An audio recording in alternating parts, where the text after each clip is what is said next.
Bienvenidos, muchas gracias por acompañarnos en su voto primero, un esfuerzo de Noticias Repretel, Canal 6 y de las Noticias, Canal 11. La seguridad o la inseguridad, esa es la principal preocupación de los costarricenses y eso se ha reflejado en la campaña electoral, en la propaganda. Pero, ¿cuáles son los ejes de las propuestas en los planes de gobierno? ¿Qué se ofrece? ¿Es el camino? Para hacer el análisis nos acompañan los politólogos Manuel Rojas y Constantino Urcullo, que juntos incluso han realizado investigaciones sobre el tema. Muchísimas gracias a los dos por acompañarnos. Muchas gracias. Muchas gracias, buenos días. Es un tema central, lo hemos dicho, en la campaña electoral y también en los planes de gobierno. Es un gancho, pero también es una realidad. Es evidente la preocupación del costarricense y lo que está sucediendo en las calles con la seguridad o la inseguridad ciudadana. Manuel. Sí, efectivamente. Hay un problema real. Hay un problema real que está un poco inflado, eso creo yo. Lo que pasa es que lo que estoy diciendo seguramente va a ser políticamente incorrecto, en el sentido de que la mayoría de las personas que lo están viendo seguramente piensan que el problema es muy grande. Pero revisando, por ejemplo, el informe de del Programa de Naciones Unidas para el Desarrollo sobre inseguridad en Centroamérica o sobre seguridad en Centroamérica, le llama mucho la atención la comparación que hay entre la realidad, por ejemplo, guatemalteca y salvadoreña y las percepciones sobre esa inseguridad. Y por supuesto que en el caso de El Salvador y en el caso de Guatemala son sociedades pero mucho más violentas que Costa Rica. Y en términos de la percepción sobre violencia, es similar la percepción de Costa Rica a la que hay en El Salvador y Guatemala.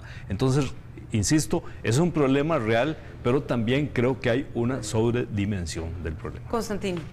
Sí, y además de eso yo comparto la opinión de Manuel, y la percepción también se ha disparado no solo por un énfasis mediático en las noticias de sucesos, ese es un tema que habrá que discutir, sino porque objetivamente la delincuencia se ha modificado en cierto tipo de prácticas. Por ejemplo, la tasa de homicidios en los últimos 3 años se disparó de una manera sensible. Nosotros teníamos homicidios de 6.7 por 100.000 habitantes y el año pasado llegamos a 11 por 100.000 habitantes.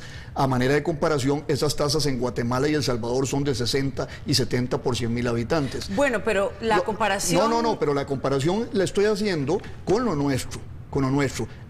Y lo que estoy diciendo es de que se incrementó en Costa Rica de una manera dramática. Hay un cambio de la sociedad costarricense, hay un cambio del costarricense, pero hay cambios de los efectivos policiales, hay cambios de la concepción de lo que debe ser la respuesta del Estado ante esto. Manuel. Sí, pero es que hay un problema porque a veces se generaliza demasiado y no se particulariza o no se hace un esfuerzo por identificar las diferentes componentes del problema. Entonces, narcotráfico o crimen organizado a veces se mezcla con otro tipo de delitos. Y creo que el énfasis que se ha colocado en el último tiempo va más bien hacia el narcotráfico y hacia el crimen organizado, y otro tipo de delitos tienen menos importancia. Eso tiene que ver también con las transformaciones ocurridas a lo largo, digamos, de los últimos 30 años en los cuerpos de seguridad costarricenses, que han tenido diferentes orientaciones, y mientras la sociedad estaba cambiando, posiblemente los cuerpos de seguridad estaban en otra cosa. Sobre eso podremos hablar. Vamos a ver qué les parece si vemos en poco más de 2 minutos una pincelada de lo que son por lo menos la propuesta en materia de seguridad del PAC, del Movimiento Libertario y también de Liberación. Vamos a ver este resumen, esta pincelada de las propuestas.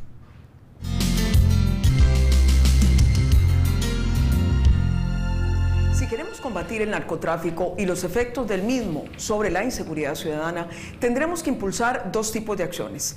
En primer término, procurar golpear muy fuertemente a las bandas de criminalidad organizada a partir de la verdadera aplicación de la recientemente aprobada Ley para el Combate de la Criminalidad Organizada.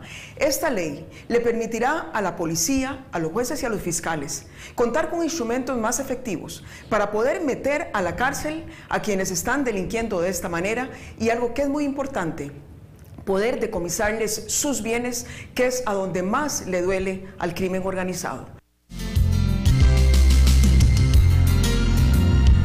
Para empezar, debemos declarar emergencia nacional la lucha contra la delincuencia y la criminalidad. Es inaceptable lo que está sucediendo hoy en Costa Rica.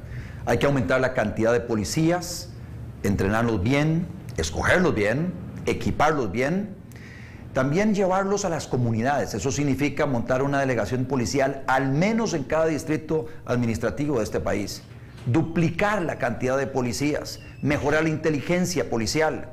Todo esto para combatir la delincuencia, sacando de circulación a los delincuentes.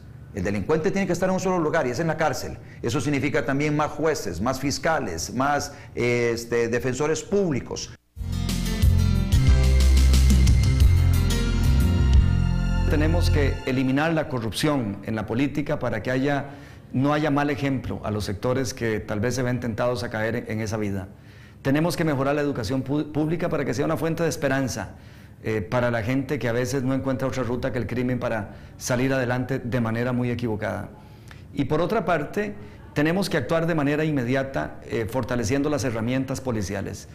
Debe ser tenerse herramientas para vigilar cuentas corrientes, para vigilar propiedades y el incremento en riqueza de manera sospechosa, para escuchar teléfonos de los potenciales criminales, y debemos contratar policías. Un denominador. Hablamos aquí de aumento de policías, se habló también de golpear a las bandas, se habla también de escoger a los policías. Aquí notamos una política punitiva drástica. Bueno, Solís habla de educación, de corrupción. ¿Diferencias, otras diferencias? Sí, claro, hay diferencias importantes. A mí me parece que en el planteamiento de doña Laura y de don Otto hay algunas similitudes. Incluso a mí me llama mucho la atención porque si por lo menos uno revisa los planes de gobierno que están colocados en las respectivas páginas web, uno se encuentra que tanto en el Partido de Liberación Nacional como en el Movimiento Libertario, la seguridad ciudadana aparece como el primer punto. Y en el caso del Movimiento Libertario, con un énfasis muy grande, digamos, en la parte represiva. En el caso del Partido Acción Ciudadana, el planteamiento alrededor de la seguridad ciudadana aparece en la página 87 del programa que aparece en su página web. Entonces, eso a mí me parece que señala un elemento fundamental, que por lo menos en el caso del Partido de Liberación Nacional y en el caso del Movimiento Libertario, a mí me parece que están analizando el problema fuera de contexto. Y eso es un problema porque el énfasis se coloca demasiado en la represión, pero se deja de lado todos los otros asuntos que envuelven el problema de la seguridad ciudadana y que en una solución a mediano y a largo plazo debieran ser considerados. Constantino.